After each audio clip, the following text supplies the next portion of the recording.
गरीबों की हाय अब मूर्खों की राय कभी नहीं लेनी चाहिए।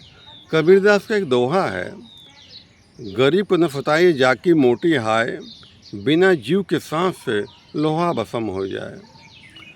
किसी गरीब इंसान को कभी फताना नहीं चाहिए। गरीब कुछ कर तो नहीं सकता आपका, लेकिन बद्दुआएं देगा और वो बद्दुआएं इंसान को बर्बाद कर देती हैं। बिहार की एक सच्ची घटना है। एक मियाँ बीबी थे और एक लड़का था उनका था। उसने किसी से पैसा उधार लिया और कहा कि 6 महीने में पैसा वापस कर देंगे आपका। लेकिन उसके लड़के तबीयत ख़राब हो जाती है, पैसा उसका लग जाता उसमें। तो जिसको उधार दिया होता है वो आता पैसा मांगने, कहता हमें कुछ समय दे दीजिए, लड़के की तबीयत ख़राब थी और जो है हम मजबूरी में हमको खर्चा वहाँ करना पड़ा, पैसा दे दूँगा। कहता नहीं, हमको अभी दो, अभी दो। कहता अभी है कि दें कहाँ से आपको। उसकी एक भैंस थी, वो भैंस खोल ले जाता है।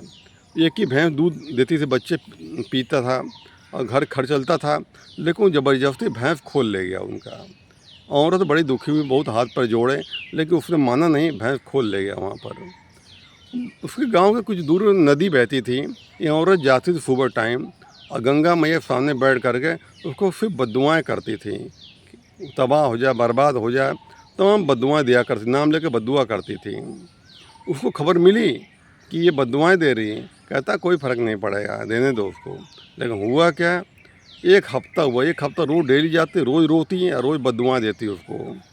हुआ क्या, एक हफ़्ते बाद उसकी भैंसें बीमार पड़ने लगीं। उसके पास 25-30 भैंसें थीं उसकी, बीमार पड़ने लगीं और एक-एक करके मरने लगीं जा कर के। 5-6 भैंसें मर गईं उसकी, लाखों का नुकसान हुआ उसका। तो उसकी जिसने पैसा उधार लिया था, उसकी पत्नी ने कहा जा भैया माफ़ी मांग उससे और वापस कर दिया करके। जब उसको आभास हुआ तो गया भैया, भैंस ले करके छोड़ा उसको और माफ़ी मांगा उससे। कहने लगा पैसा मत दे भैया, भैंस भी ले ले तू, बद्दुआएँ मत दे मेरे को। तो कहती नहीं, पैसा मैं तुम्हें दूंगी, लेकिन तुमने जो किया है ठीक नहीं किया। माफ़ी मांगा उसने और उसने माफ़ किया। फिर वैसे कुछ भैंस नहीं मरी उसकी। तो कहते हैं किसी गरीब की बद्दुआ कभी नहीं लेनी चाहिए। धन्यवाद।